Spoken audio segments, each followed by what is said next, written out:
Hey, we're live. We're live. Hi everyone, I'm May, and Yep, I'm we have. Marco. I'm Alex. So today, I think we're going to talk about how the Federal Reserve Chairman Powell gave a very a strong speech on Friday, and how it's gonna how does it affect the global economy, especially in Hong Kong, where we are located now. Yeah, great, interesting. I saw a lot of things. A lot of people say that Fed trying to fight inflation with recession. Either way, it goes bad. But Totally. how do people in Hong Kong take the hit, or how economy in Hong Kong take the hit? I mean, we look Hong Kong or the one big China? Let's start with Hong Kong first. Yeah, Alex, you want to go first or you want me to go first? Okay. Well, the market is down right now, and it was barely up yesterday a little bit. I don't know. I think it was down a little bit. Today it's down a lot. Um, I think there is always a correlation between the Hong Kong market and the U.S. market because Hong Kong currency is there's a lockup 77.8 exchange rate forever. So people usually think of Hong Kong dollar as like a shadow US dollar. So there is a big correlation between the US market and the Hong Kong market usually. So yeah, it's been down. We are experiencing some really difficult time with our exiting. Alex and I, we have a project not in Hong Kong but in Taiwan. Um, it's been IPO since 2 weeks ago. We have been trying to exit, but it's been super difficult because yeah, the market is just being affected by the rate hike. According to General Powell, it's going to be what the end of this month, and people are speculating 100 points rate hiked, and some say 75. We'll see. But according to the speech on Friday, I guess the inflation is still pretty bad in the U.S., and they're trying to push it down. Yeah. So yeah, the market is being affected very badly, I think. How's inflation doing in Hong Kong? I never really look at Yeah. numbers in Hong Kong. We're so close in terms of like geographic, but I looked at all the numbers in the US, but never Hong Kong. Can you tell me some numbers? Can you tell me what it looks like in terms of economy, inflation? I don't have the numbers in front of me. Maybe I should have prepared them next time. But Oh, yeah, the CPI is not bad. I don't think it's as high as the US. yeah. Oil price went up a lot. Um, Actually, I take that back. The last time I checked, it was lower than 3 CPI. So it's not quite 2%, but 2% is kind of the benchmark, I guess. Hong Kong trying to The get, magic number. yeah, but it's around like I think it's around like 3%. But the I think the highest sort of price increase is oil price and pork price is being it's up Wow, right now. pork. Yeah, yeah. Um, as a matter of fact, pork price in China it's up a lot. And I was in the talk last week. I think if you take away I think somebody did a graph for me, and they say if you take away the pork price of the CPI in China, the CPI it's less than 2%. So Wow. China inflation is controlled. It's being controlled very well, except for the pork price. Yeah. Wow, why pork price? Is it because of the logistic or anything? Well, first of all, I think pork is a very important it's a very important merchandise in Asia, especially for Chinese. If you think about it, right? Like Chinese eats a lot of pork, in compared to Western culture. Yeah. So pork price Well, I become mean, yeah, German they do eat a lot of pork, so like sausages, but yeah, but not as much as not like the Chinese. Chinese. The Yes, not like the Chinese, Chinese. like No. literally everything is pork, right? Soup is pork. All Yeah. the food is pork. So yeah, so pork price become a very important indicator for the inflation in China. But pork price has been up. I think according to our company's meeting this morning, it's because Africa has this sort of pork disease. Oh It's yeah. affecting the global pork supplies, and up until today, China. You think China has a lot of people, right? The number of pigs in any given time is double the Chinese population in China. But even that is not enough to supply for the total China. China has to import about Really? yeah 15 to 17% porks from overseas. So that's Wow. why the price is being affected because of the Oh global pork supplies. Yeah. wow. One person per two pigs. Yes. I, It is interesting. Maybe I should. I have all these numbers in my computer. Maybe for our next week show, I should show it all to you guys. I would love to hear that. And then, I mean, I can't imagine that in a year time I would eat one whole pig. But but two pigs for one person, it's like, whoa, that's quite Yeah, it's crazy. some It's number. Yeah, crazy. it's It's crazy. crazy. Yes.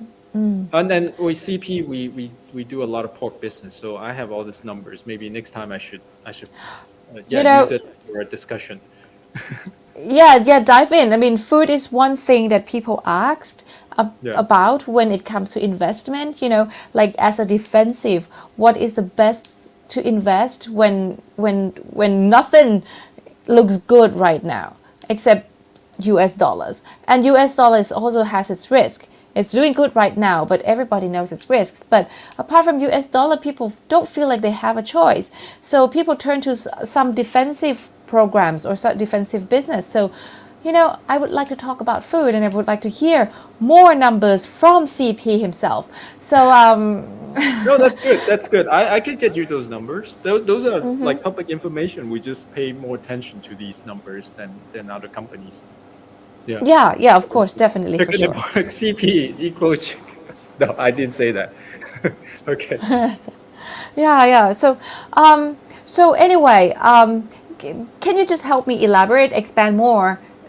From Hong Kong, you just give like some ideas, but can you tell me how Taiwan and China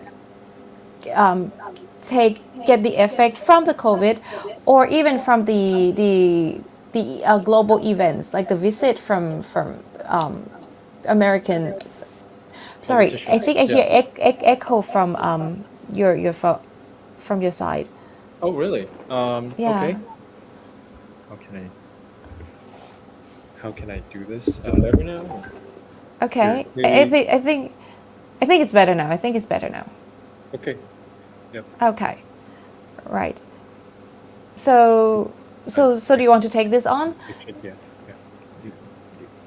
Yeah. Marco, you're the political expert of. Yeah, I'm the expert of everything Alex doesn't want to answer. Wow, that's convenient.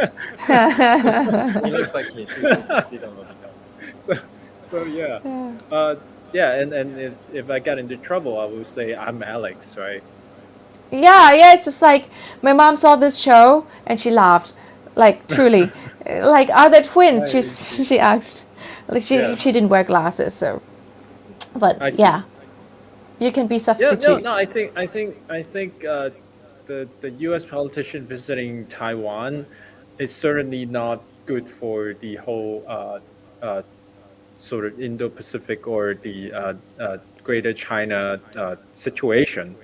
As a result, I guess the investment risk in Taiwan, I think I mentioned this 2 shows ago, has increased significantly, right? As an investor, when we see a lot of missiles flying over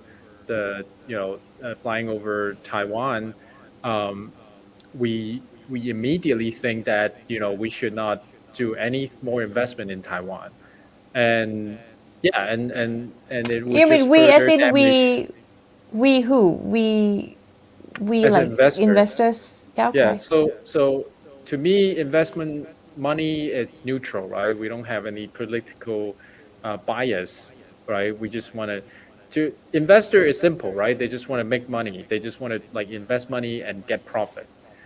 So we look at things kind of emotionlessly, a political view. So we just kind of see what are the risks in certain area in relationship to the investment. So to us, I mean, Taiwan is very risky right now because of the recent events and it kind of hide the danger of investing in Taiwan. Um, Hong Kong, it's also being affected slightly, not to the degree of Taiwan, because I mean, Hong Kong is in the coastline of China, so if there is any sort of conflicts or military conflicts between the U.S. and China, Hong Kong is being seen as one of the easy targets, right? So Hong Kong is also being affected, but not as to the degree as Taiwan. And do Alex, what do you you think? Yeah. okay, Oh Alex? no, it's just amazing how just a visit from a person landing on the airport would create such a wave within within the economy and everything too. Yeah. So, Yeah. but but yeah, I mean, it's also an opportunity I see. Also, of course, smart investors sometimes might, or conservative investors might actually not want to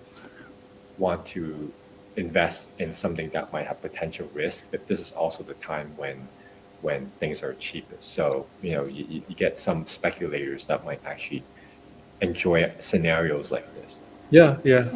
No, definitely, definitely. Yesterday we had a meeting with one of our CP joint fund manager, and he was just saying also like now it's a very sad time like when we want to exit a project, it's very difficult, and we are becoming very conservative about investing new project, but don't lose hope, right? We know what we're doing. We have been building up these sort of discipline on certain area. We just stay positive. We look for opportunities now. I mean, that's about what we can do as investor, right? It's definitely a time of opportunities because with the whole situation where China is being cut off from a lot of supplies of things that they a couple of years ago they have access to. It also forces China to develop industries Yeah. that that could potentially be have a very bright future in the future. For example, like China right now, there's a lot of projects being pitched to us about semiconductors and stuff, and of course we're still trying to gauge how successful they would be. But a lot of these things is because China just are pretty much forced to engage Yeah. in those type of industries in order to for the future. So I think this is also the time when it's again, like we're very China centric, especially because of geographic location and because of our connections, and also because of our knowledge there. Because we see things more over here. So, and we definitely have an edge over people who are abroad and they get exposed to only mainstream media. Mm. So we have a first movers type of advantage over here. But yeah, like I think this is also a time of great opportunity that could be picked up. Yeah, I So think I as think semiconductor it's definitely an area. Another one that I would kind of like slightly mention is aerospace. I think China was being kicked out from the international space program about 15 years ago. And that's when China really made a commitment that they have to develop their own program. And so what we see today, what China can do with the space program ability, it's as a result of being sort of isolated from the international community. Yeah. can we go back to Taiwan? I just wonder, curious Oh, actually. As investors, do you want to right now? Are you looking for opportunities in Taiwan? we haven't always been Taiwan centric. Actually, this particular one is a very is a very is a very special case. It's something that Taiwan is strong in.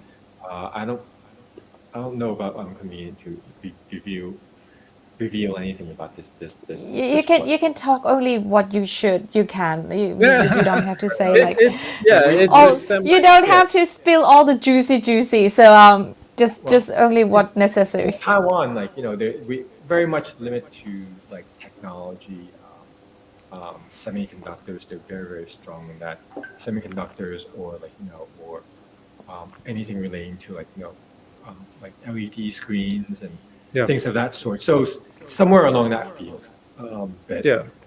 unless this is a special case where we don't generally look at this particular sector, but it was actually brought on by a friend, and then we said, hey, why not? So But um, it makes sense. I think to answer May's question is this, right? Like I think Taiwan is very strong in semiconductor because in Taichung, which is the middle part of Taiwan, um, and I think about like 40 years ago, like they started to develop this supply chain in Taiwan, and the U.S. I think about like 30 years ago they realized the fact that building these semiconductor needs a lot of laboring too, not just technology.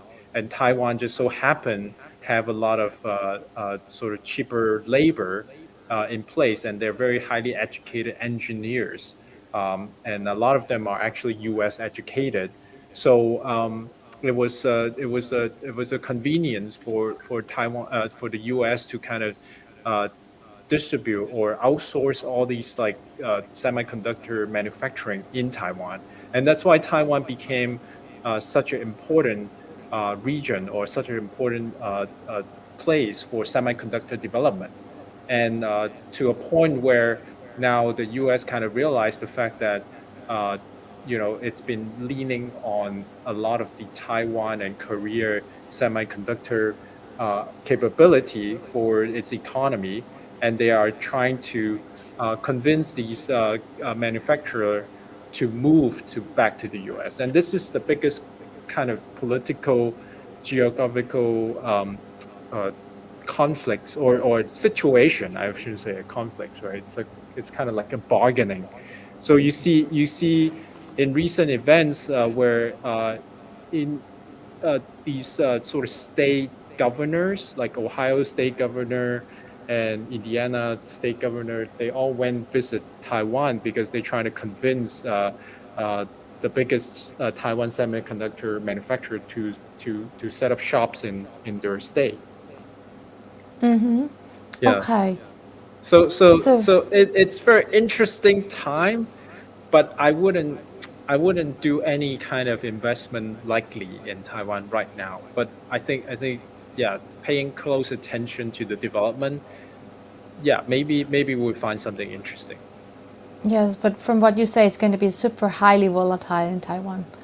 Yeah, Things gonna shift like a wind. But then back to China. I mean, we hear a lot of things from the West, like China runs a zero COVID policy, and when it's come to zero COVID policy, the lots of businesses that hurt, and there are yeah. lots of loans going. We talk about like, and we have like Evergrande, and we have real estate problem, and but there's some saying that China's still doing okay. I know that China has been deleveraging since pre-COVID. So China tried to have a soft landing. So that's a good thing. That before COVID, U.S. still like going strong on leveraging, and but I think China just, I mean, they send strong signal that they're going to deleverage and slowly land, and then COVID hit. I just wonder. I mean, I hear a lot of things from the West, from the debts, and from how China might be struggling because a lot of business has to freeze during zero COVID policy. But I just want to hear your ideas on is it still growing, and which sector you should look at in China. Yeah, interesting. Do you want to take a hit? I listen. You need some. So no, I think I've been hearing about the China economy or economy collapsing for the last 20 years now, and it seems like every moment in time somebody would come up with an idea that the China economy is collapsing. Um, so to me, I don't buy into to sort of the media narrative of this. I would look really into the economy itself. Um, and and to answer your question more specifically, I think China or the Beijing Communist government is thinking this very differently compared to sort of the Western populist approach to the economy, right? So if you think about it, we normally think of if the economy is hot, you're trying to contain it, right? By raising your interest rate, so then the economy can cool down a little bit, so you can avoid sort of hyperinflation. When the economy is down at a recession, then you want to stimulate the economy by increasing the leverage of the society, so then they have more liquidity in the market and trying to spike up the economy. So we go through these so-called cycles, right? Yeah. Now, I think recently I've been following a lot of the sort of China government or the Beijing government policy making principle or ideas, and we have been seeing more and more about them not buying to that principle or that approach of a cycle, right? Like stimulus and also like trying to uh, suppress the economy when it's hot. What they want to do is a different approach where they try to control more like a stabilized version of it. So they're gonna try not to give too much liquidity when it's down, but they would ease the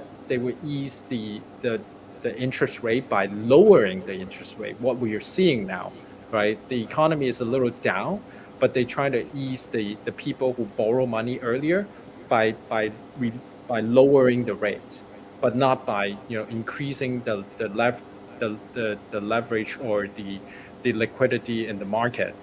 And at the same time, I think when the economy is it's hot, they're not going to raise hike the rate so much that it would like compress the the the uh, the the the economy so much. So what they're trying to achieve is in terms of a cycling, they want to achieve more like a stable curve going up. It's an ideal, right? It's an ideal. Yeah, it And is. I think people has been challenged China for many things in the past, right? There's no way you can build a aircraft carrier. China built three. There's no way you can shoot a man to the moon. China is going to do it in the next 5 years. There's no way you can build a railway to Tibet from Beijing. Not even the German engineers, the best engineers, can do it. They did it. So it's an ideal. I'm not saying China is going to do it, but that's their vision. That's their goal of achieving that. So that's part of what we're seeing right now. A lot of the Western economists doesn't understand or criticizing. It's as a result of that principle. I don't know if that makes sense. Yeah. Yeah, I'm trying to. I mean, I think China can do a lot of great things, and I think mainly it's because it has better control and better management in terms of like have their hands on. So in that sense, China can achieve a lot of things that needs like good big direction. So it's going to be interesting because China always want to do difficult things, But and it's interesting you bring up that point, right? So we talk about the political system in China, right? And in the US, for example, they have to go through elections, and elections can be messy. And you want to like the election in the election system, all you want to do is to gather as many votes as possible. So you try to do the things that we like to think of voting system is fair because you're promising something that the voter wants to hear. But in the modern version, a lot of politicians just want to say things that the voter wants to hear. So then it becomes like, not necessary not necessarily effective or efficient. But what China is offering right now, I guess, in a way, you can criticize the fact that it's a one-party system. It's not democracy, but it also allows the government to really so focus on doing what's so-called the most effective, efficient things for the country. So now I guess it's good and bad. I'm not saying China is right or China is bad, but this is the result of the political system. It's fast. Yeah. So it's Am I in fast and trouble? I no, think, no, no, no, you're not in I trouble. think, yeah. I mean, I think, No, Yeah. I think a lot of people in the West, and me myself too, because I spent a lot of time there. I get exposed to both. Right now, there seems to be a rhetoric that democracy equals good, um, and totalitarianism equals bad. Like there's always this, and there's this assumption. But I think there's many good points about democracy. But at the same time, like any system, democracy is developed in order to put the power in people's hands. That's the theory. But in actuality, you could see that there's still a lot of barriers that could be set up to allow certain people to exploit the systems. So they could put barriers towards people that don't have certain access to things. So like any system, it could be exploited, and I think, and I'm not saying like only totalitarian system is it's good too. That's totally not what I'm saying. But at the same time, there's certain merits to that too. Different conditions will require different needs, right? So, um, you know, my limited understanding is that China at the time, after going through a lot of wars and stuff, there was a lot of years that they were kind of they're still recuperating, and in that system, it calls for almost a system that needs a lot of control in order just to get everything back into shape. Otherwise, you have too many cooks in the kitchen and stuff, and in the end, nothing will get done. So, but right now, I mean, it's really a balance, right? You need to sort of gauge whether or not the government is really working towards the good of the people, or So I think a lot of times I just want to encourage the listeners to really just trying to really do more research, because right now there's a lot of things that are just catchphrases, which are democracy equals good, communism bad, or China bad, U.S. good, whatever, the good guys, bad guys, and what I'm saying is there's many different sides of the story. I'm not saying I'm married to certain one, but at the same time, like the way the mainstream media conducts things, it's really how do you say it? I wouldn't say diabolical, but it's really like nefarious sometimes. And so I think it's good. It works well for us because while everybody's afraid of China, we are very engaging with it right now Yeah. because, as I said, there's many opportunities that we're able to see that that other people who are scared of it or spooked by it would not see. So Yeah. Yeah. yeah, that's all I'm saying. I just hope that everybody get along. That's the end point. There's so much you more to know, be accomplished. yeah, but like the inequality of information Yeah. makes the market goes round, makes arbitrage. So and it always creates opportunity. I mean, it's well, it's not a good and a bad thing, when you have that, people make money, people lose money because of mismatch of information, and then when the value presents itself, then you bet on the right side or not. Yeah. Yeah. And I think, like, to conclude what May was asking, what are the the opportunities now in China? I think in general, things are pretty cheap right now. I would go into the stock market and buy some stock, and which I did, and I actually made uh, something like 20% gain in 2 months, the last 2 months. It's not something that we seeing, in the past where, it goes up and down, goes up and down like that. It's very stable kind of climb. Yeah. Yeah, it's not noticeable. It's like quietly sneaking up on you. So this Yeah. is this is what I was kind of referring earlier to Which this which idea. which kind of stocks or from which country that you bought? Can you share? You don't No, have to be specific if you yeah, don't so want to. what I was just saying earlier, it's the A share in Shanghai. So I bought a fund that invested into an index, not well, it's investing into the top 500 companies in the stock market. So that fund has been doing really well and gave dividends to me 2 days ago. Yeah. Oh wow. Oh So wow. so yeah, Well, it's quietly sneaking up on people. Uh, yeah, yeah, yeah. but in terms of the big companies getting into trouble, I won't think much about it. I think it's China way of kind of redistributing the big corporation or the corporations that are not necessarily using the right means to make money. Um, those are, if you look at the numbers, are actually not so significant portion of the economy. Of course, I've seen Western media kind of mix in with the whole industry impact, right?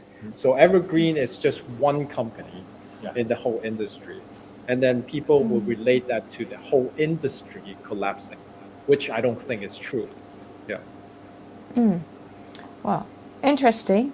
And I mean, I'm spooked by the numbers from the Fed and everything else because I mean I look from the American point of view, so I'm spooked. But no, I never looked at China stock market, and right now I still don't know what to put my money on because it's gonna look not so nice from the US point of view. But yeah, thank you for the tip. Thank you for the pointer.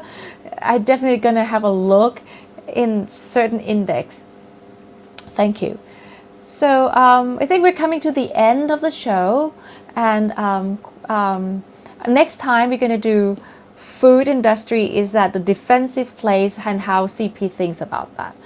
And I think it's going to be Okay. super interesting. All the numbers, all the Homework. Yeah. juicy numbers on top of your head. I mean, just numbers that you give the shareholders, you know, so you don't have to cross the line. But before we end this, do you have any recommendation for the audiences this week? I do. I just watched this movie, which a series called Sandman, and Oh, you did right, and I mentioned it last time, did I? Or yeah. He actually recommended Sandman yeah, last time. yeah, I did. I watched, and because a lot of people talked about this, my colleague and also Alex, and then it was very interesting. I mean, I'm not a movie or series or TV lover, but I forget just correct me if I'm wrong. Sandman has been done in a very different and unorthodox way of having each episode with a different theme, with different feelings, even different colors and schemes. Yeah. So they use different techniques, almost use different directors. I haven't looked into that. But like there's like one episode that's super gory and yeah, like yeah. blood The one in everywhere, the and then cafe, right? yeah, the one in the cafe, and then some episodes so light and so bright and Yeah. filled with lights. It's like, you know, it just so it's amazing that it doesn't do the trick to hook you in the end. Like a lot of episodes just keep put the end part that gives such curiosity to people, and you can't leave the show, so it hooked. But this movie doesn't do that to you, Mhm. but it gives you the gentle feeling of revealing parts of humans Yeah. and the human nature in it. And thank you for recommending that. So I don't know if it's cheating, but I watched it, and I think it's very interesting from the point of view of non TV lover. Yeah.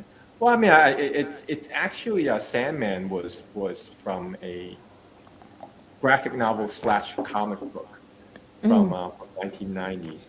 And to be honest, I wasn't engaged with it until the TV show. I read comic books when I was in high school, and I even wanted to be a comic book artist at one point. But the way what you notice is actually pretty interesting because the way Sandman's set up is the same for different books, for different episodes, for different issues.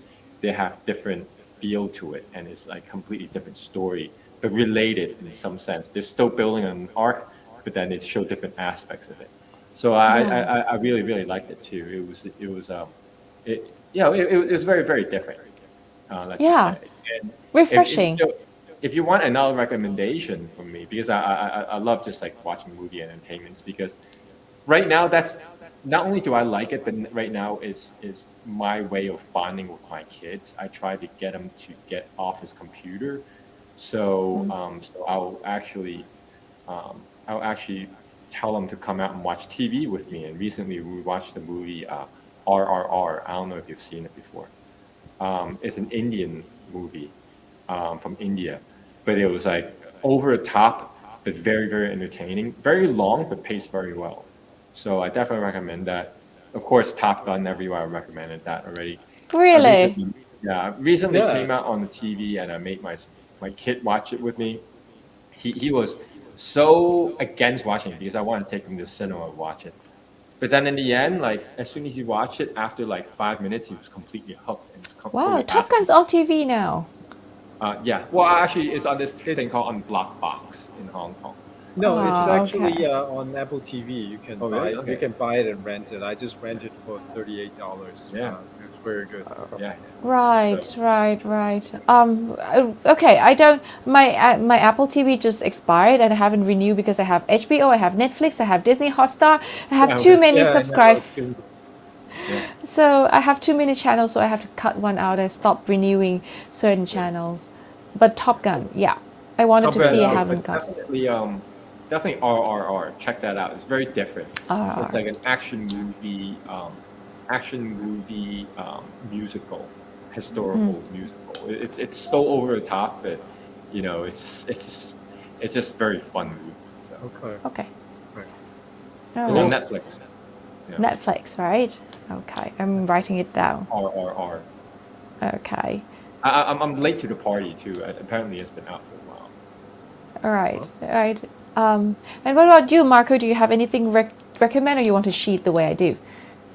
No. I've been watching cricket quite a bit because my daughter is now playing cricket. I don't know the Wow. game, and like as you can tell, I speak with a bit of an American accent. So when I show up as a parent, I start asking other dads. So it's like, yeah, I can tell you don't know the game. Yeah. Or they don't speak Well, like, you don't know the game. yeah. Anyways, yeah, but I'm learning. It's fun watching your daughter to play. Yeah. Okay. Well, that's good. That's good to have kids and watching them grow and learn new rules with them. Mhm. Yeah. Yeah. Totally. So anyway, today 38 minutes. We're taking quite a bit of time, but thank you very much for those who are listening to us all the way until here, and see you again next week about food and juicy stuff from CP. Excellent. Cool. Thank you. Cool. Okay. Thank Bye you. bye. Bye. Wait.